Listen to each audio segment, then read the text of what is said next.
domain. 40,000 foreign fighters from 110 countries around the world were pouring into Syria from the 2013 to 2016 timeframe. And it was committing acts of genocide, planning and plotting major attacks against our homelands, attacks in Brussels and Paris, all planned in Raqqa. Literally, terrorist combat teams would infiltrate out and carry out those attacks in the streets of Europe. So that's where we were. So we put together a global coalition and worked with partners on the ground with the first goal to defeat what was the physical caliphate of ISIS, the real physical manifestation and how they can control territory. And we're down now to about the last 1% of that. So I think that's been a significant achievement. I think over a period of months or so, those operations should conclude, and that will be the defeat of the physical caliphate. Now, when Abu Bakr al-Baghdadi declared himself the caliph, he's talking about cities and territory and millions of people under his domain as the caliph. It's hard to proclaim yourself as a caliph if you don't really control a speck of territory. So that'll be a significant blow to the organization, a significant achievement for our coalition, but it is not the end of ISIS. We have to keep pressure on their clandestine networks and cells in Iraq and Syria. We have to work as global partners, truly globally, and we work through the UN on this with UN Security Council resolutions starting with 2178 in 2014 and 2396, really mandating all countries to follow and track who is getting on and off airplanes. We've built a database of about 40,000 people. We think the propaganda really 24/7 in cyberspace. So those are the types of things that will be ongoing for really a period of years. But in terms of what made ISIS this global phenomenon and its physical manifestation in Iraq and Syria, we're very close to finishing that job. Last night, President Trump spoke to President Erdogan of Turkey, basically, I think, trying to persuade him not to mount some big that have been fighting ISIS that are supported by the United States. I mean, with a big Turkish offensive against the Kurdish forces of the Syrian Democratic. So I won't characterize the call. It was a very substantive call. I think it was a very productive call and a very constructive call. We are very focused, as I just mentioned, on completing the mission by which we sent Americans into Syria, completing the mission of defeating the physical manifestation of ISIS, particularly in what we call the Middle Euphrates Valley. So the Syrian Democratic Forces we worked with actually just entered a major town called Hajin just 3 days ago, and they are now moving through that town. A very significant development on the battlefield, and a positive one. We want to sustain that momentum and complete the campaign. At the same time, we're working closely with Turkey to listen to and to address concerns they might have on the border. And as my colleague, Ambassador Jim Jeffrey, has said, we have a solemn responsibility to ensure that the security of our NATO ally is protected. We want to work this out diplomatically.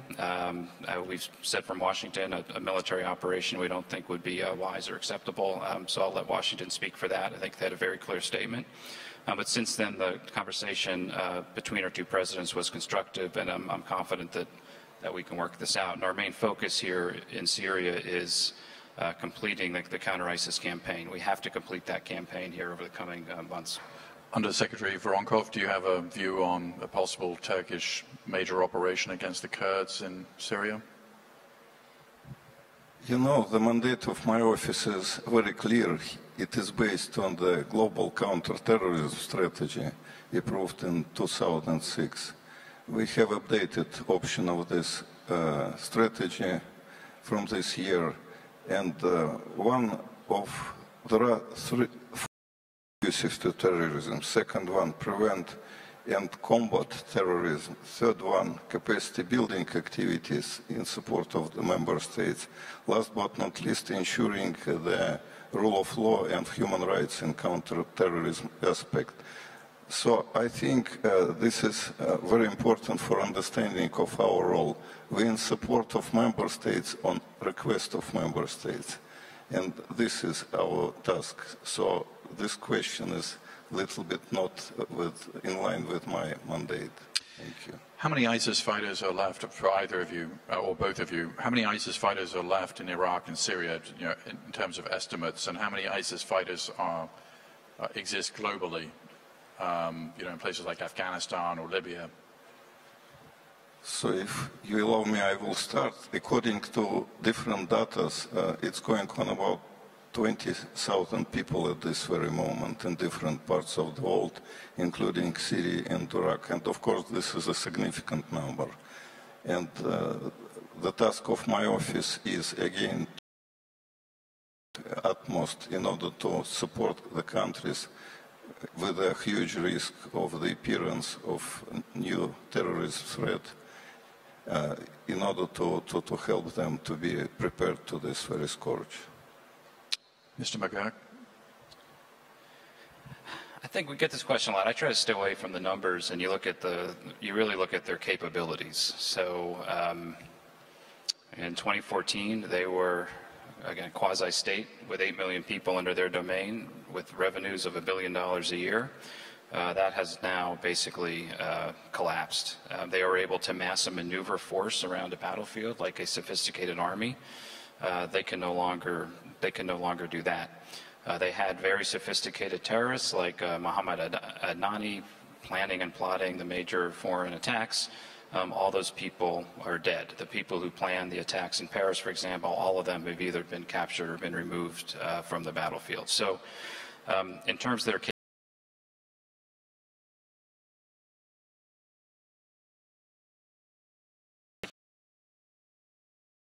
now, we want to make sure that they cannot get out. Sorry, is it a couple of thousand, just to clarify, where are those couple of thousand? That is in a portion of what remains of their physical space, right kind of southeast on the Euphrates River, around the town of Hajin, which I had mentioned. So they won't be around for much longer, I think I can guarantee that.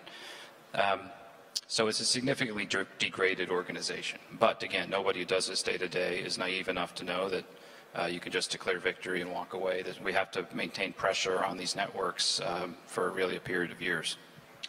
There seems to be, the United States was in Syria to defeat ISIS. Now the new position is to remain there until every military force of the Iranians departs.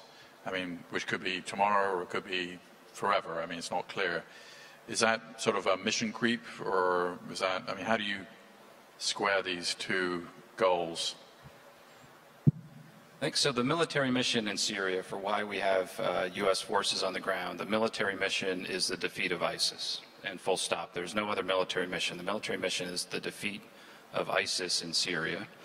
And we speak about the enduring defeat, recognizing you can't just, again, pull up stakes, because you have to follow through and ensure that you're able to maintain pressure on clandestine networks and the ground can hold. So we have a number of diplomats on the ground who work with our military partners in Syria, working on stabilization. I've been to Raqqa 4 times. The first time I went to Raqqa, the devastation was truly extraordinary. It's hard to see how anybody would come back to their homes. We deployed a team of diplomats to work with Syrians, training them to clear landmines, to clear rubble, and we now have 150,000 Syrians have returned to their homes in Raqqa. Still a very difficult situation, but that's the type of work that our people on the ground are doing. It is all geared towards the counter-ISIS campaign. We, of course, have other objectives in Syria beyond our military campaign, which you mentioned, Peter, which also we want to see. But problems in the Middle East and to some extent Europe, sectarianism, obviously, and the failing governments in a lot of Arab countries. I mean, are you concerned about a son of ISIS or a grandson of ISIS, given the fact that so many of these underlying conditions continue to exist? I think it's a very important question. We need to think about integration of a number of people involved in these terrorism activities before, but after rehabilitation process. And these two processes are very difficult but very important in order to achieve the final goal to exclude terrorism from the international agenda.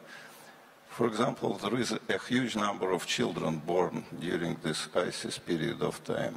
These children have no registration, no nationality, and there is no one country eager to deal with this issue. So one of the topics which is very high in the agenda of the United Nations to create the necessary framework.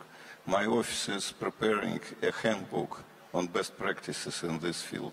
So I think it's very important to show that there is a way forward for these people. Of course, guilty should be sentenced, but not non-guilty should be integrated back to the activities, to the normal activities. I was in Iraq this year, visiting Fallujah area, and one of the big problems for this area is how to accommodate these people back, because neighbors wouldn't like to have these people back. And this is a huge task for the international community to find an appropriate answer on this very question. And sort of a follow-up to that, in addition, Mr. McGurk, the Undersecretary mentioned no one wants a lot of these ISIS fighters back or their families, and a lot of them are living in Syria in Kurdish custody. What is the plan to repatriate the hundreds of foreign fighters, to reintegrate children who may have been born in the caliphate? How do you deal with this problem that no one seems to really want to deal with? Well, so we have about 700 foreign fighters, foreign terrorist fighters, who are now in custody in Syria. They're from dozens of countries. They are housed in a facility that we believe meets international standards. The ICRC and others have had access to that facility. We're very committed to that. At the same time, there's a very difficult issue. There's legal problems for getting them out and getting them repatriated. There's all sorts of other things. So we are literally working country to country to try to come up with a program to repatriate these people to their homes for prosecution under their host nation laws. We have made some progress with some countries, and it's something that continues. But until that is resolved in some sort of final status, we want to make sure that they are housed. They cannot get out. They cannot intermingle, so we don't have some of the mistakes that might have been repeated a decade or so ago. And that's what we're really focused on the ground of Syria as we work through this. Two of those prisoners are the alleged murderers of Jim Foley, the American journalist, and they're British citizens. Their citizenship have been revoked. The British don't want them back. They're sort of, it's a reply. I mean, we'll see a day in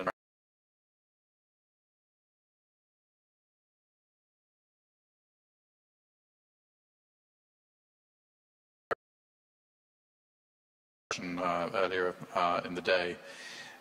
One of the rationales for the blockade, supposed rationales, was that Qatar has been financing terrorism or hasn't had strict enough laws. Can you give us your opinion as the senior UN official on this subject about kind of what Qatar has done to improve, or was that a real criticism anyway? Was that just sort of not true in the first place? Thank you again for this question. My office is working in a neutral manner. We need to involve all the countries because this is a global scourge terrorism, and nobody is immune and nobody should be excluded. So we're working very close with the Qataris colleagues on countering of terrorism and prevention of violent extremism. We did agree about the next directions of our common activities. First of all, coordination and enhancing international cooperation, and the colleagues are very supportive in this regard. Well, just to follow up, how do you assess what the Qataris are doing? Are they doing a good job? With regard to cooperation with my office, for sure, very good job. The next field of activities is aviation security. It's a topical issue for the next period of time, and engagement of all the countries and implementation of very well-known Resolution 2396 about better environment, security environment in airports is utmost important. The next topic we are working together is victims of terrorism, support of victims of terrorism. It's a very important issue from humanitarian, human rights point of view. The next one is prevention of violent extremism. We're speaking about building up resilient society. So we have a global program to be implemented in the next years on prevention. And again, our colleagues from Qatar are very supportive to this kind of activities. So all these activities is in line with global counter-terrorism strategy, and this is my answer. For you, Mr. McGurk, is Abu Bakr al-Baghdadi alive? Does it matter? Is there a succession plan? So there have been times we have thought he was no longer with us because we thought we had him in some areas of some fairly devastating airstrikes. We have captured people very close to him. He has gone back into deep hiding, it seems. If he is still with us, it's never really clear. There's other times he would then pop up with an audio tape. He doesn't show his face anymore. He sometimes comes out with an audio tape. So, but you asked the question to the extent that it matters. Obviously, we want to do all we can to eliminate him, and we're working very hard at that. He is not in command of his forces or his organization because he is so far in deep hiding. We do not see the extent of communications and things we had even a year or so ago. So it matters because he's symbolic. He is someone that declared himself the so-called caliph. He's a ruthless terrorist who's responsible for terrible crimes. I have been to some of the homes in eastern Syria where he was holding slaves and all sorts of terrible things. So this is someone that we would very much hope to remove from the face of the earth, and I think we're very hot on his trail. And a succession plan? You know, as an organization, as they really came under pressure, they had the philosophy of delegation. So they just delegated all of their organization with affiliates around the world. They delegated attack planning around the world. They delegated various elements of their military operations. So it became a fairly diffuse organization. So I think they probably have their secession plans in place, but a lot of the people who were in the line of secession also have been killed. So in terms of the leadership of this network, it has really been decimated. But it's also not an organization I would ever underestimate. But I am confident Baghdadi will not be with us for too much longer. For both of you, have social media companies done enough to reduce the kind of ISIS propaganda? So we've worked very closely as a coalition with the private sector and with Twitter and YouTube and Facebook. And this is also, again, I've made the reference to where we were 4 years ago till now. I think it is a good marker. And you've really seen a sea change. So Twitter, just for one example, if there is ISIS propaganda on Twitter, it is taken down almost immediately.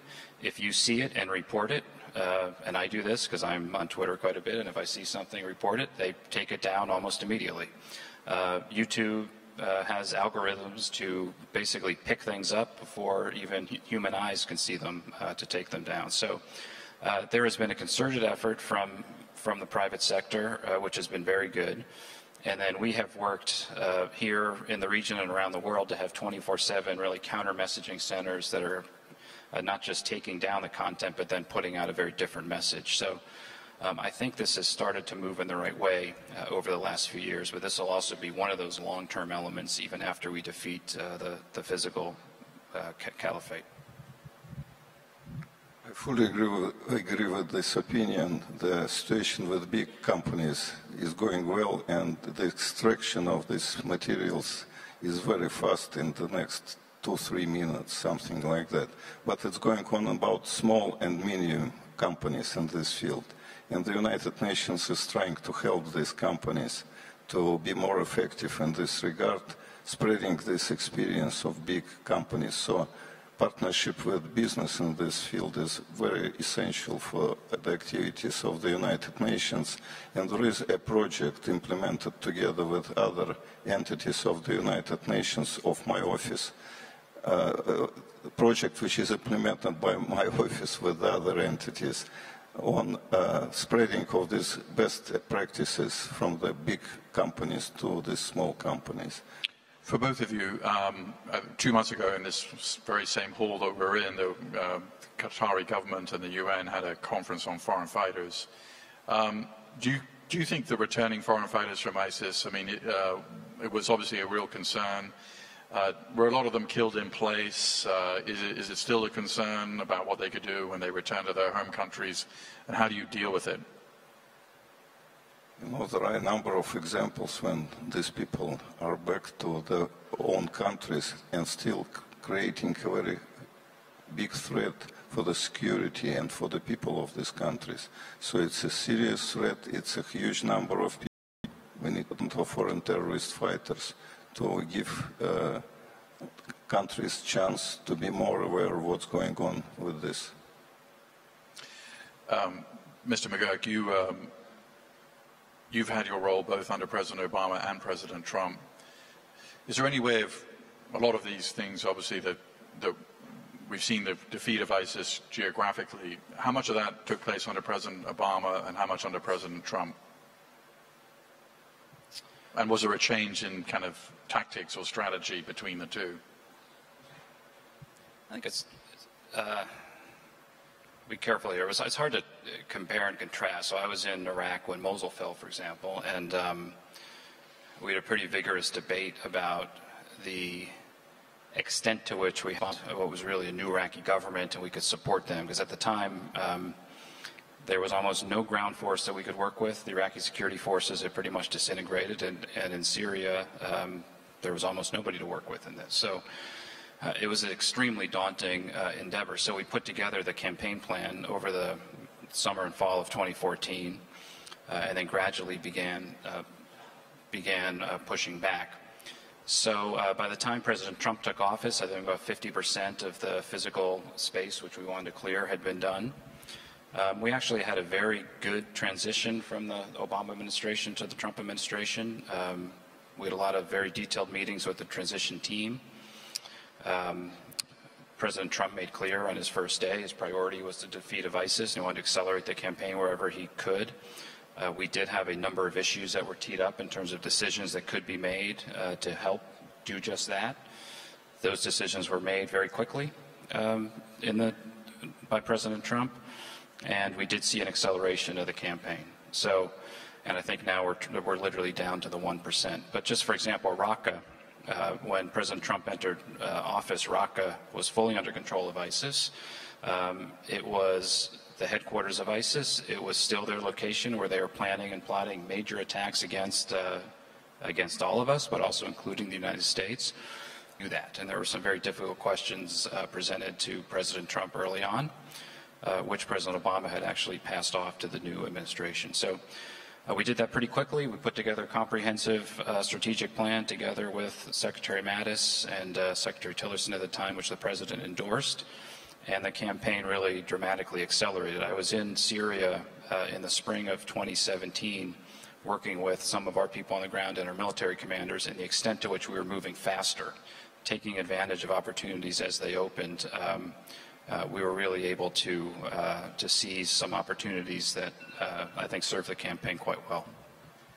In the 90 seconds we have left, to end on a sort of optimistic note, you spent a decade and a half working on Iraq. You were just in Fallujah. We've got a new Iraqi government. The concrete barriers are coming down in the green zone. I mean, what are the lessons learned here, and what is the outlook for Iraq going forward? Yeah, I'll be heading out to Iraq tomorrow. There is first, I think it is worth commenting on the sacrifices of the Iraqis in this overall fight against ISIS, the extent to which they mobilized their society and pushed back against this organization, and did so in a way that put protection of civilians at the forefront of their military campaign. Worked very closely with them on that. Thousands of Iraqi security force members here, and through the summer they worked through their constitutional process and came up with a new government. You had a peaceful transition of power, and we feel very good about this new government. New President Barham Saleh just made a tour of the region. The new Prime Minister, Adel Abdelmehdi, is obviously someone that we've known for some time, someone that many in this room have known for some time. And across the board, they have very competent leaders in the new government. The campaign to making sure you maintain pressure on clandestine cells, protect their populations, protecting borders, helping to revive their economy. We feel very good about the overall direction of the new Iraqi government. So I think it is a real opportunity and a bright spot right now, but it requires the the support and cooperation from so many in this region. And I just met with some of the leaders here from Qatar this morning, and I think we see that across the board. So I think it's an opportunity. One quick final word, and then we'll wrap it up because we're running out of time. Very briefly, when I was in Iraq, I was really very impressed by very strong will of the Iraqi people to overcome this dramatic period in their history. People for their own country is enormous, and I think this is the main progress in overcoming of all the difficulties appeared. We are trying to support, to assist, to help this country to overcome the difficulties. We are implementing 4 projects. Most of these projects are connected with education, with creation of decent jobs, and overcoming of the legacy of the previous dramatic history of this country. Join me in a round of applause for Brett McGurk and Undersecretary Voronkov.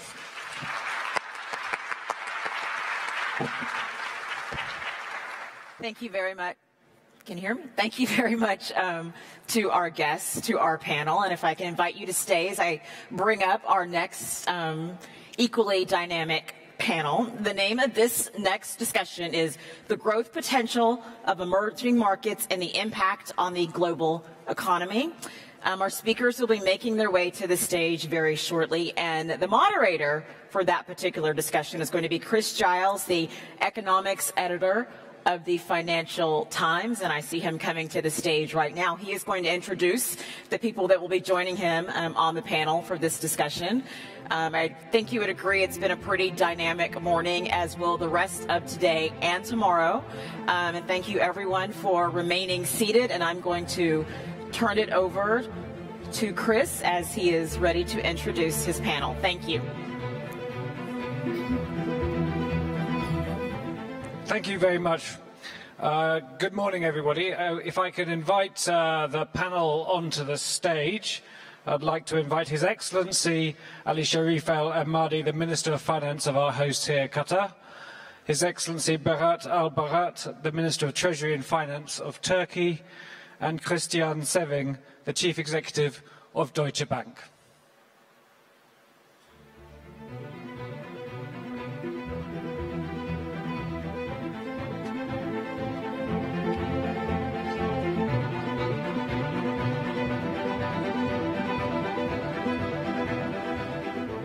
Right, in this last session before lunch, we are moving on to the economic sphere, the growth potential of emerging markets and the impact on the global economy.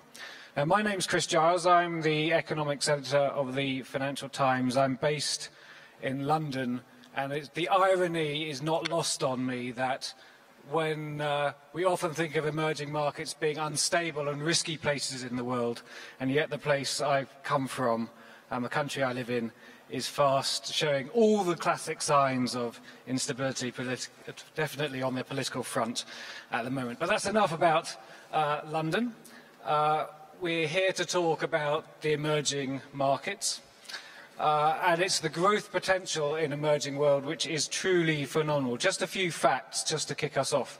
In the 1980s, 2/3 of all the growth in the world came from a very small number of advanced economies, essentially the G7 as they were then. Now, in this decade, 70% of the global growth will come from emerging markets.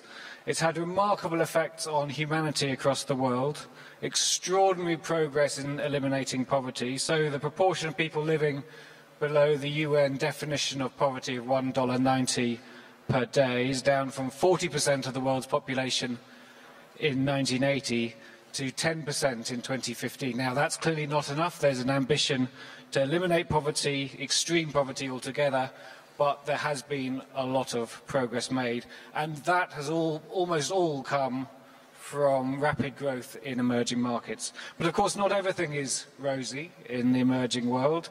2018 this year has been a very difficult year. Lots of dollar outflows from across emerging markets. Some countries, in particular Turkey and Argentina, have had extremely challenging times.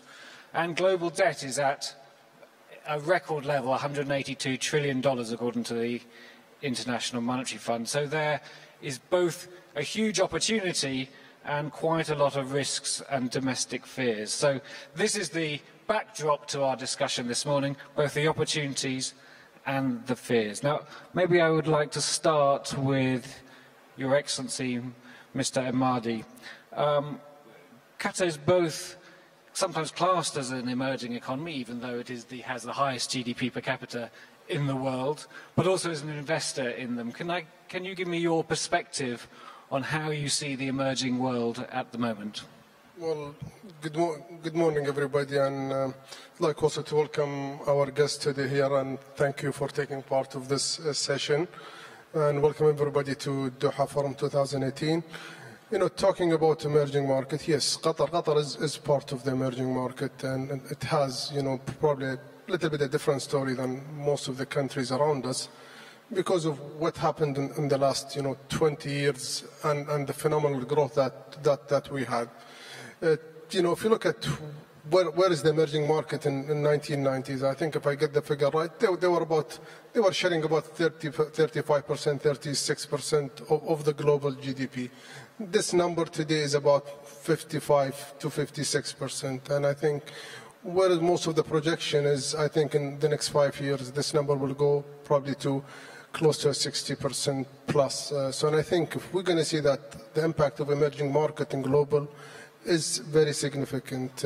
We've seen, and especially in the 2018, some challenges on the emerging markets, and you put example of Turkey, Argentina, but especially in Turkey, I think that Minister of Finance is here, he will talk about it, and also in Qatar. Well, probably 2018 is an exception, but I think if you go back to 2017, especially when we started the blockade, we've seen some outflows of Qatar, but I think 2018 we had a very good year in terms of growth, and most of the growth coming from the private sectors. Despite the volatilities in oil, the private sector have really achieved close to 6% growth in 2018. So it's been, our different main element.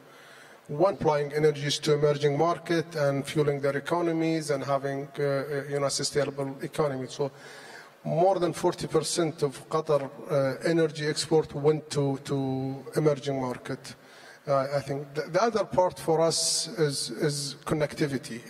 I think part of what happened in the emerging market is really how the global and how the world changed in terms of connectivities. And for us, we are not a highly advanced technological countries, but we have what we call as our Qatar Airways connectivities with the global world. And I think this by itself also put a lot of positive toward the global market.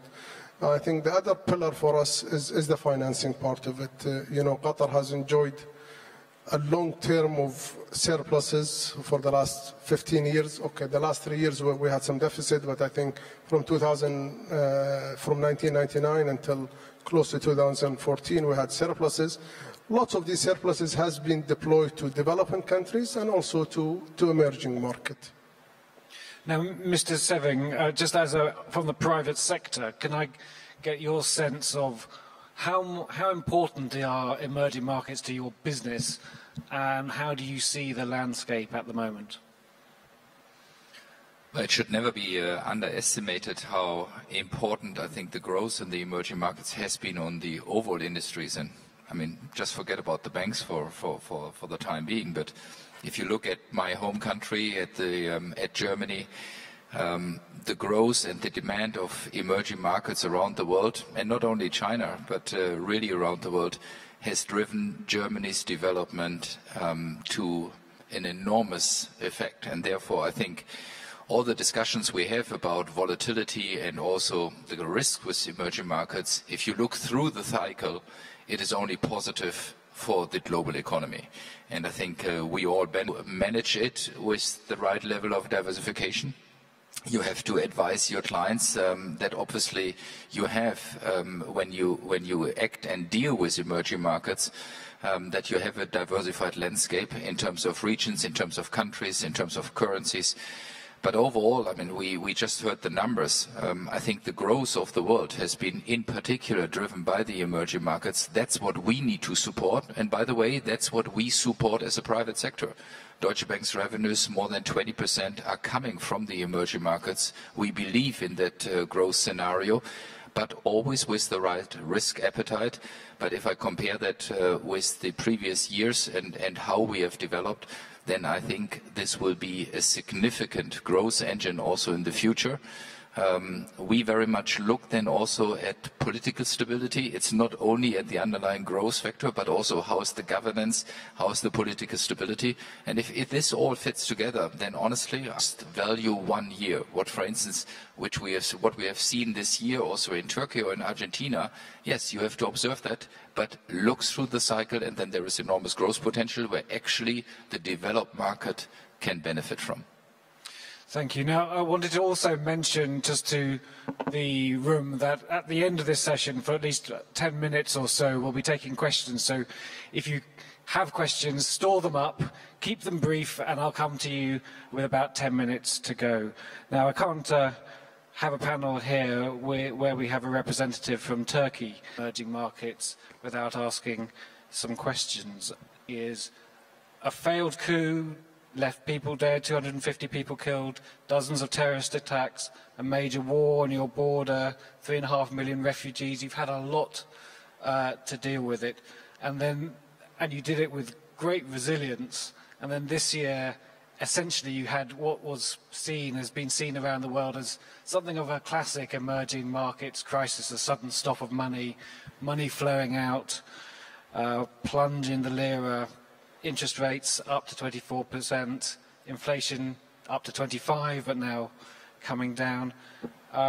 Perhaps you could give us an account of how you are managing this situation and how you see it playing out. Thank you, Chris. First of all, I would like to thank my dear friend Ali and Qatari government about this beautiful organization in a beautiful summer day in Doha, which we say we used to live in the winter, in Europe. It's always good to be here in wintertime in Europe, and thank you for the warm hospitality. What you mentioned, Chris, is very much important, not only for Turkey, but also emerging markets, maybe more than that. What we are witnessing right now about this global challenges because of this global economical shift from west to east. This is why everybody is talking about this, this wealth shift, power shift, economical shift from developed countries to emerging countries, developing countries, and what's happening in China and India, all these emerging market conditions. But about the Turkey story that you have mentioned, it's a very interesting one. It's a very strong journey, what we have witnessed so far in the last 16 years about Turkey's transformation, economically, politically, democratically, more than that. This is why we not only expand the economy or the whole aspects of the economy quadrupled in the last 15, 16 years to GDP side, infrastructure side, and economical development on the base of the diversification and industrial side as well. And maybe much more important than that, Turkey transformed its generations, population in that sense as well. Turkey not only have a dynamic young population, which has averaged 29, 30%, 30 years old. That's the first time ever Turkish government, after 2002, 16 consecutive years, we have invested the highest portion of the cake, budget cake, to education. And this is why we ended up a very young, dynamic, confident, and a very much volunteered, strong, managed, skilled workforce in that sense. 81 million population is significant if you're talking about in this region. And which means that 2/3 of the global oil and reserves is in that region, and within that capacity, what you need to do to increase the capability of doing business is crucial as well. You touch a little bit about of them, the coup, the crisis, the tax, whatever. And I said this example, if it doesn't kill you, it makes you stronger. Strategy is a good example for Turkey as well. Turkey learned a lot in 2001 crisis, 8 crisis, moreover than that whole whatever happened. But what about the last one and then all these vulnerabilities in the last couple of months is not only for the experience that Turkey has utilized so far, previous crisis, but moreover than that, Turkey made a very big thing after switching to a new presidential system. That's one of the crucial things, because July 15, 2016, worst day ever in Turkish history. And I used to live in New York, and I told the same story to my New Yorker friends. When I was there in September 11, it was the worst day ever in American history. Not only New Yorkers, but the whole US nation has been affected. That's the worst day ever, including Ottoman times for centuries, because not only hundreds of people died, thousands of them wounded, but that night, millions of them were on the street to save their future and democracy. And we ended up, for 2 years, to do what? The economy, not only all the time was the #1 priority of our agenda, became number 3 or 4. What becomes the #1 priority? Security. This is why Turkey started to fight with PKK, PYD, YPG, Daesh, FETÖ, whatever, all these internal threats, but the regional threats and organizations as well, including Syria and Iraq, what has happened. That was not an easy fight, and that ended up with almost in 2 years with 3 elections, and thankfully with ended up June 24th elections, we switched to a new system, dropping the number of ministries in 2002 from 36 to 26, and within that sense, in 2018, after the election, 26 to 16, a very much result-oriented, a very strong, committed management system. This is why, having said that, comparing to 10 years ago's global crisis, 2008 global crisis has affected all around the world, right? After 10 years later, we have witnessed a similar crisis, which has a much worse effect because this one has a specific effect on Turkey, including currency, inflation, and interest rates, right? For 3 months. But thankfully, within the help of this new executional power that we have on the hand, with the new skill, we thankfully wiped out all the effects in 3 months. Thankfully, not only currency appreciation was on the way as well, but also current account balancing is on the way as well. And also the inflation is getting much more stronger. November and December is going well in that sense as well. But all in all, again, what I said about if it doesn't kill you makes you stronger. What we have named so far in the September, the new economical program, we said that we know the vulnerabilities, we know the strengths and weaknesses, but we know what we have to do for that transformation. This is why we named rebalancing, discipline, and within the help of these two, we are going to transform the economy within a base of a real economy, which Turkey already has. This is why we have created this economical export miracle in 16 years, almost 6 times comparing to 2001 or 2. It used to be around $30 billion to reach $170 billion of export. So this is why 3 consecutive months we have witnessed current account surpluses, August, September, and October. And thankfully, in November, it's going to be a strong one. And the initial 10 days results of the December in that sense as well. So that's a challenging, but a very much strong experience for Turkey, and hoping that it's going to be much brighter for that sense as well. Can I just ask a couple of very quick follow-up questions? As you said, the current account deficit problem, which was in some ways the cause of the concerns about the Turkish economy, has been turned around, but it's been turned around essentially by a massive squeeze on domestic demand and spending. And in the last 3 months, growth was negative. It's still positive on a year-on-year basis. Do you see Turkey being able to avoid a recession in the months ahead? Most external forecasts don't agree with your government's forecast of a 2.3% growth next year. They see a modest decline in output. You ask a very strong question and very right question, Chris. Everybody is asking on that. Why this one is different, we see in the numbers as well. There is this old time this saying about, urban legend stories about if an economy slows down, just like Turkey used to have in 2008 or 11, whatever, the crisis as well, the whole trade package slows down.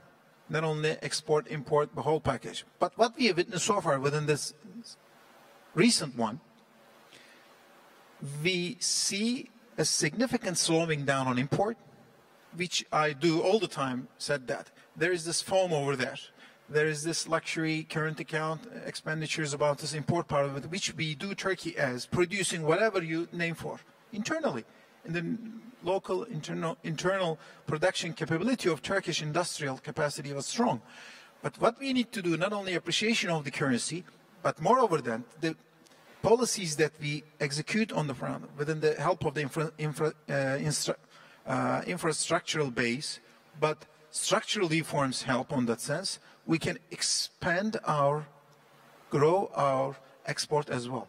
This is why last 4 months we created more than 20% of decrease in import, but almost 10% increase on export. This is why we shrink this current account deficit and create it whatsoever. And about recession. Again, it's very much important. Even though what we have witnessed in 2008 crisis, just like the other global economies, we have witnessed 4-quarter shrinking, negative growth in that experience. But whatever the talks and estimates about the third quarter of Turkish economy, we have created 1.6% positive growth, which is very much crucial. Even if you think that the previous year, 2017, third quarter results was record high comparing to the coup third quarter 2016, it was 11.1%. Even the base effect was a strong negative message on the ground. Thankfully, we have witnessed a positive third quarter. So the thing is, we have balanced this rebalancing strategy within the shrinking of the whole trade from the import side, but we have filled this gap with export increase plus tourism revenues, and huge, by the way, its performance is 20% every year, growing. Not only witnessing, I think this will be a record high year, almost 42 million tourists Turkey will attract, it will be a biggest one ever. And the revenue size, almost $30 billion, and it's growing every single year around 20%, as I have mentioned. So the idea of rebalancing coming from the reality and the basics of a real producing economy in that sense. So what I have named so far about the question that you have mentioned is the normalization will be realistically on the ground in case of rather than 7, 8, 9% growth, switching to a 3%, 2%, 4% growth, but a very much quality, no current account deficit, a balancing within a sense of a base that you can create in that sense as well.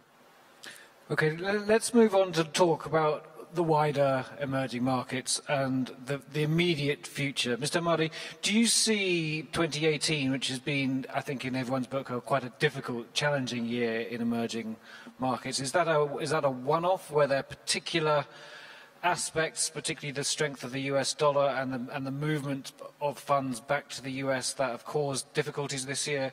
Or is this the new normal we're moving into? Well, I think if you look at this, the success of the emerging market on the last decades was mainly to, trade liberalizations, corporate governance, and connectivities. And I think what we've seen, especially in the second half of 2018, is more tension on the trade issues. That's really putting big concerns on emerging market growth. We've seen a bit stronger dollars, which also putting the pressure of the outflow of some of the or impacting some of the currencies in the emerging market. Given the uncertainty that we're also seeing in Europe toward the Brexit, this is by itself also giving that a negative sentiment in the global markets. So I think, yes, 2018 was a difficult, but I still think that also early 2019, if these issues were not addressed, I still think they will also consider to be some sort of a risk going forward for the emerging market. Mr. Seving, is 2000 global economy now does seem to be slowing down? I think we have to admit that 2019 will be, from a growth point of view, slower and slightly weaker than 2018. But let's be honest. I mean, 2018 growth rates all over the world have been very, very solid. I mean, we have enjoyed, and now not going into each and every country, but globally we have enjoyed 8 years of an upward trend. And now we are all surprised that we see kind of the end of a normal cycle. And I would also agree, I think we are overemphasizing potentially the dependency now on emerging markets. I think the real issue this world is facing is that we are hit by 4 to 5 risks around the world, partially economic risk, partially geopolitical risks, and the kind of, that those 5 risks are kind of hitting us at the same time. That makes 2019 more vulnerable than 2018. We have the trade war. And honestly, look at some of our German companies, automotive suppliers, who are already noticing that there is this trade discussion not only between the US and Europe, but between US and China, with an impact on the suppliers in Germany. We have a Brexit discussion, which is nothing more than uncertainty. And we just heard a wonderful keynote speech at the beginning that politicians are there in order to turn uncertainty into certainty. We are just experiencing the opposite in Europe, actually. We have a public debt outstanding in the world, not only by economy, but we have also in Europe, when you look at some of the European countries, where we need to find solutions.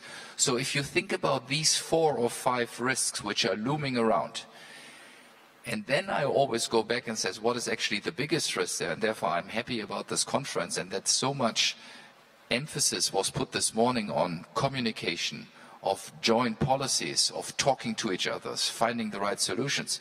The real issue is, if you compare this year with 2008, when we had the last financial crisis, 2008 was only contained for one reason: governments across the world, regulators across the world, central banks across the world work together.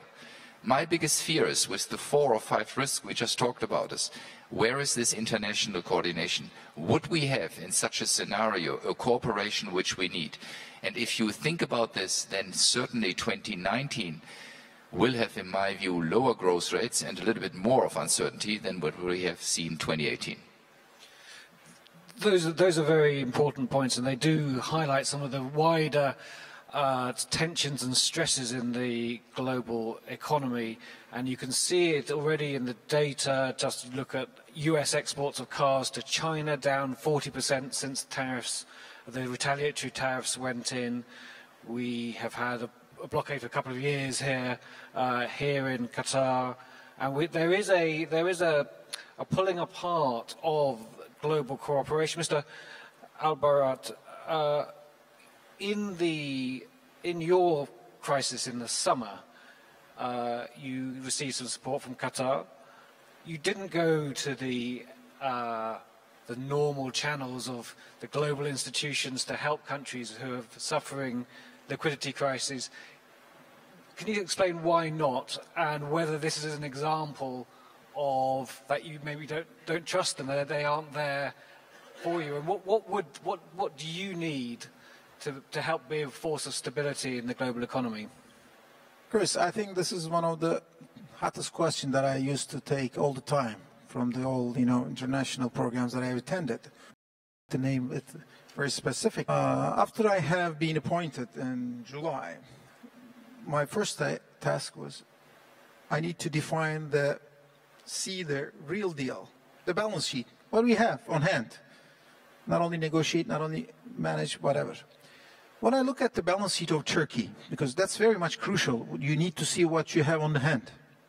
Let me define that, and you answer yourself about the answer of this question. 4 bases of a balance sheet is crucial: public, household, financial, and non-financial. So these 4 bases creates a balance sheet of a global part of a country's balance sheet, right? When we look at that, the Turkey's public portion of this, public debt to GDP portion of this, that strategy is around 28%, which is one of the lowest comparing to the emerging markets, which is like 49%, and the global average is 67, 80, much higher than that. Turkey has no problem on the public portion of it. What about the second one, household? Turkish household, again, I have mentioned, Turkish people, Turkish institutions, companies, foreign companies, learned a lot during the crisis that we have witnessed so far. This is why we ended up 16% to GDP household lending, which is not only very low, by the way, comparing to the emerging markets, 36% average, or it's around 60% to the global average. Not only it's very low, but what is crucial over here, 2001 crisis learned the whole people on the street that almost all of this lending is local currency, no foreign currency lending. So there's no currency risk on that. But your companies have a lot of foreign currency. I'm coming to 3, 4. I'm in number 2. Be patient.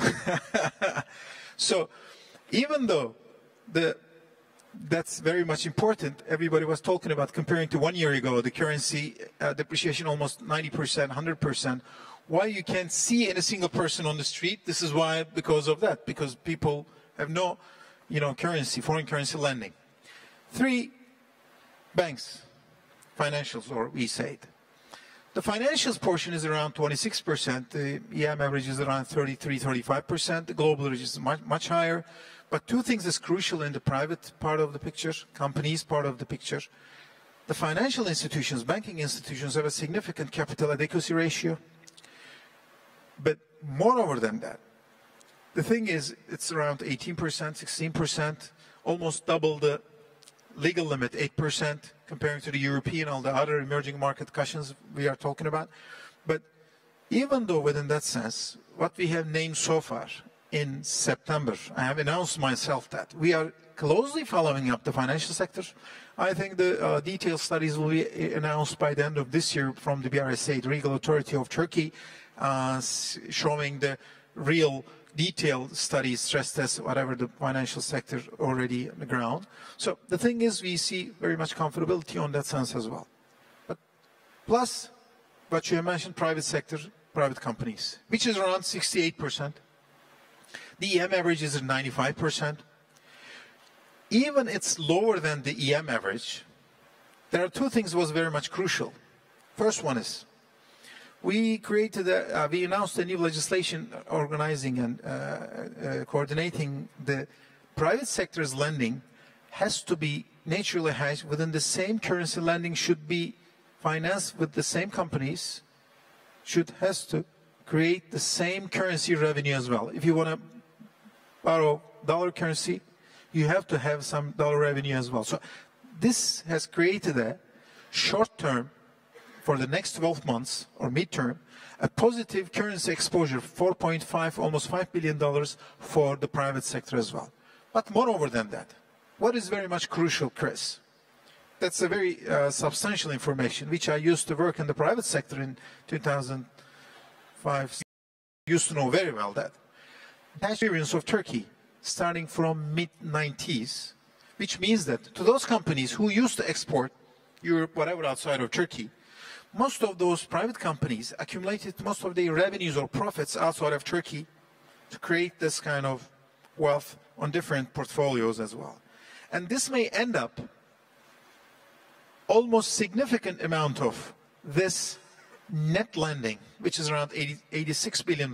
By the way, out of this $86 billion of private lending, net foreign lending, 55% of them is 15 biggest companies, and the rest, 45%, around $40 billion, belongs to 2,000 private companies, which has attached with back-to-back their own money.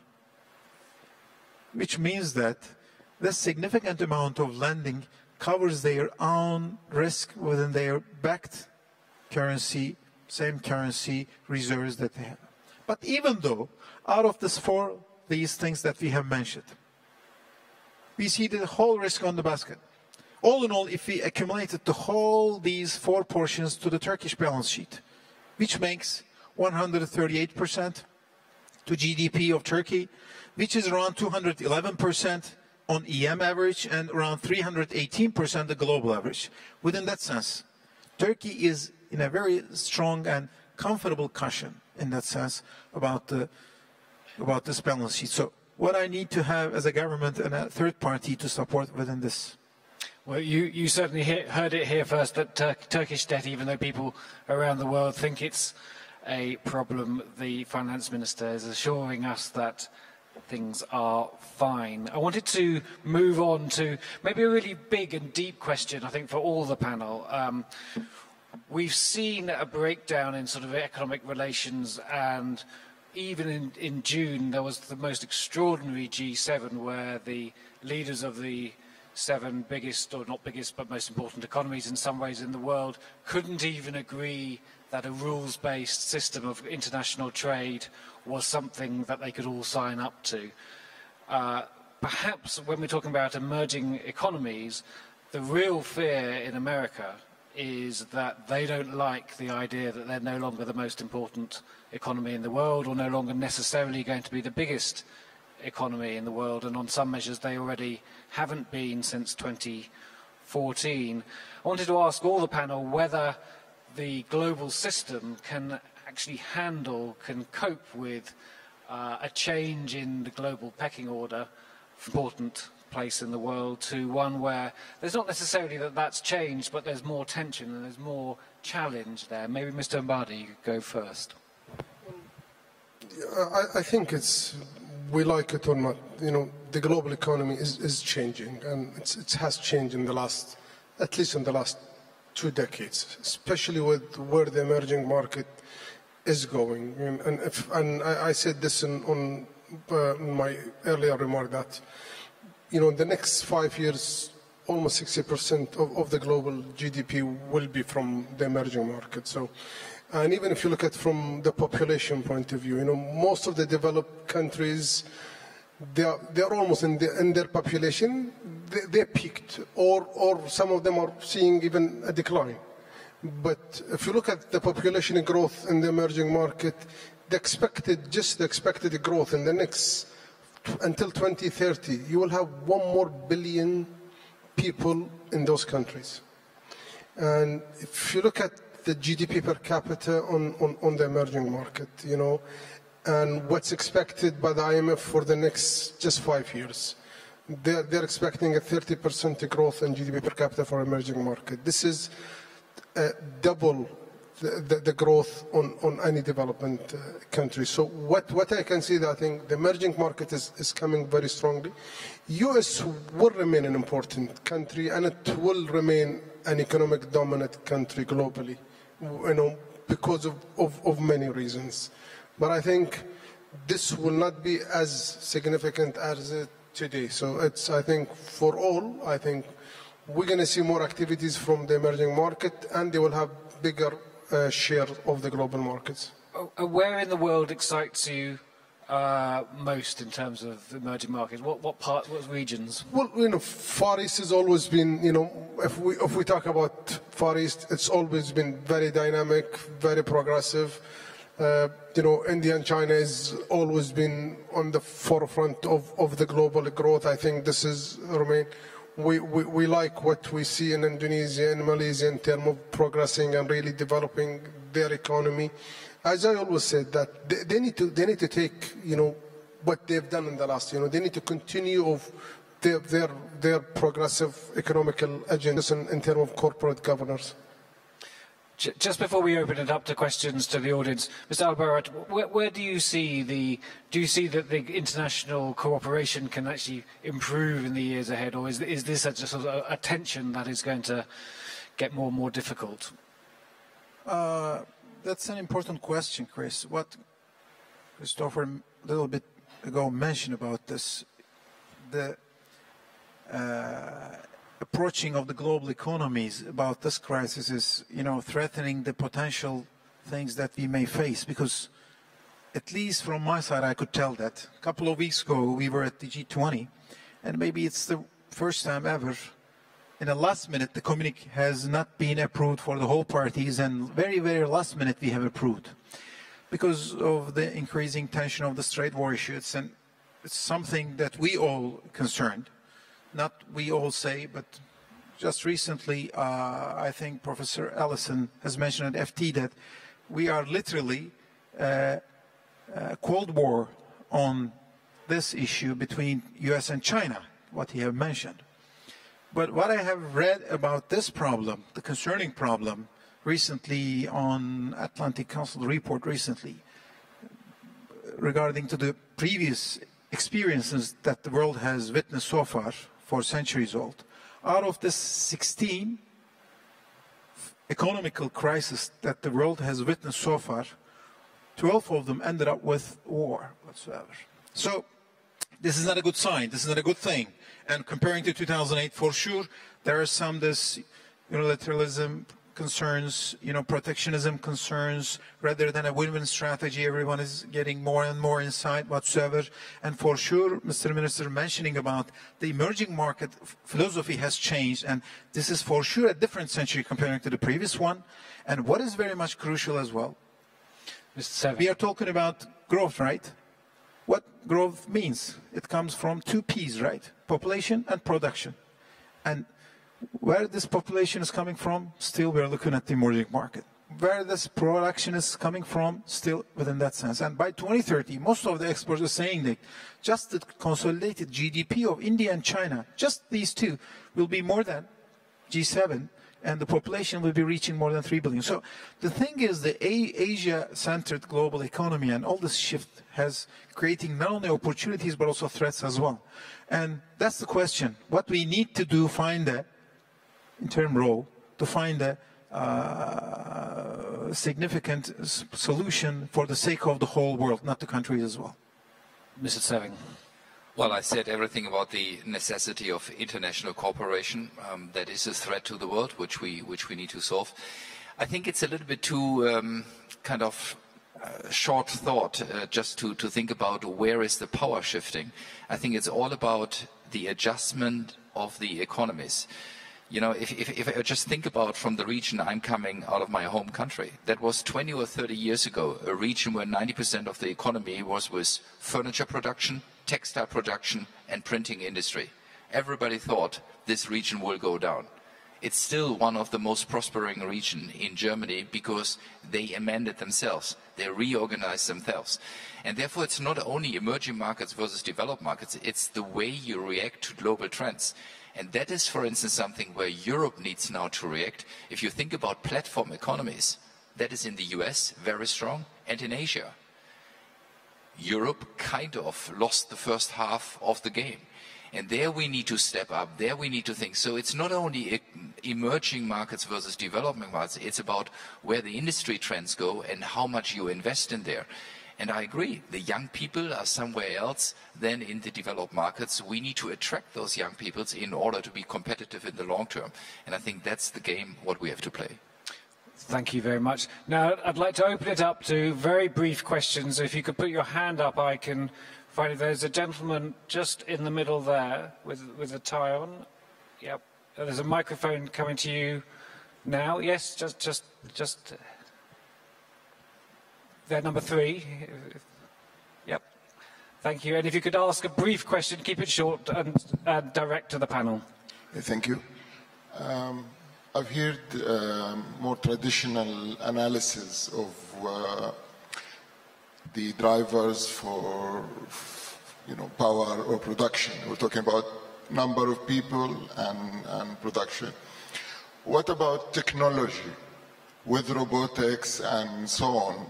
What is your forecast of the power, and economy size in the future, taking into account technological advancement? Thank you. Okay, Mr. Mahdi, would you like to take that? Well, I agree. Technology will play a big part in any economies today. But I think if you look at the emerging market, what I think the ministers of Turkey mentioned, that in terms of population is the demand issues. And how we can really fuel these demands in these type of economies. I still think there is a lot more to go in the emerging markets in terms of, not having that much an impact of technology as we see that disruptive technology as we see it in more of the development countries. But yes, this is one of the areas that it is coming. And I think a lot of countries that are really adjusting very well. They're changing their way of doing business, especially if you look at the financial sector, the auto sectors, and how this will impact the unemployment in some of these countries. But yes, this is one of the risks that I'm sure a lot of countries are looking at it. Thank you. I think we have time just for one more question. Here towards the front, number 2, please. Please, I want to draw attention to a very important obstacle for the emerging countries. This, which I mean selling arms by the advanced countries to our poor countries.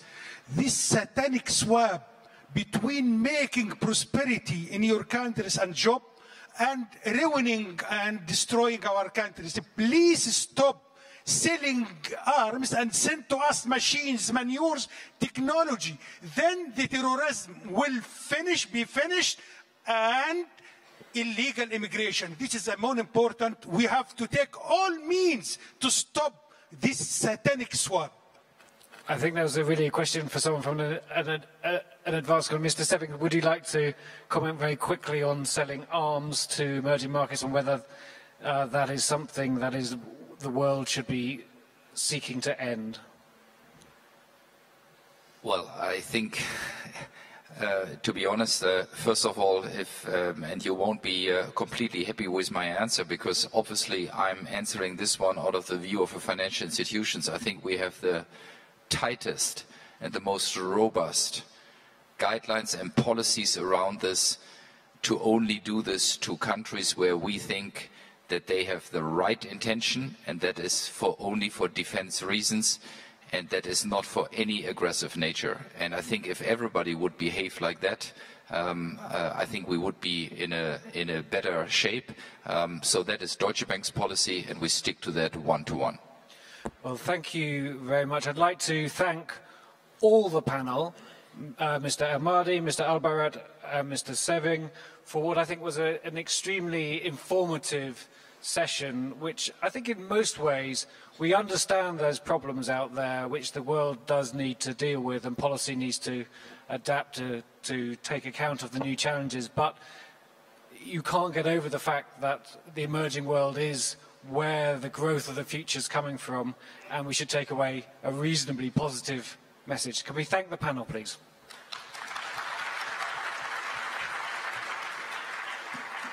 Well, very much. There we go. Before you leave, if I can keep your attention for just a moment, I will be brief. I know you all want to go to lunch. Thank you to the panel and to the Minister of Finance for supporting the Doha Forum. We want you to experience everything the forum has to offer. So just a couple of quick things.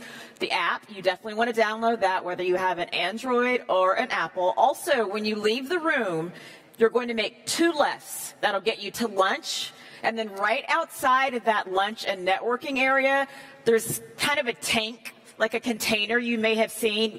That is one of our Doha portals. So if you go into that portal, you can actually have a conversation with a young person in Rwanda. The reason that matters is these are the future decision makers, newsmakers of Rwanda, which is an extremely young population. So please go into the portal. Also, there we go. There's the screen with the other 4 sessions, the parallel sessions that we have right after lunch. You can see bit by bit enforcing norms in cyberspace, identifying a European role, navigating polarization across the MENA region, fact or falsehood, the consequences of misinformation, which is extremely relevant now, and then facilitating peace in the Sahel. What are the alternatives to militarization? So those are your 4 options after lunch. That starts at 2 o'clock.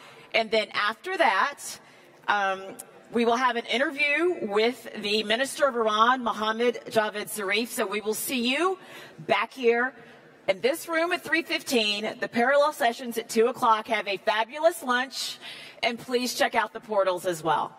See you in a bit.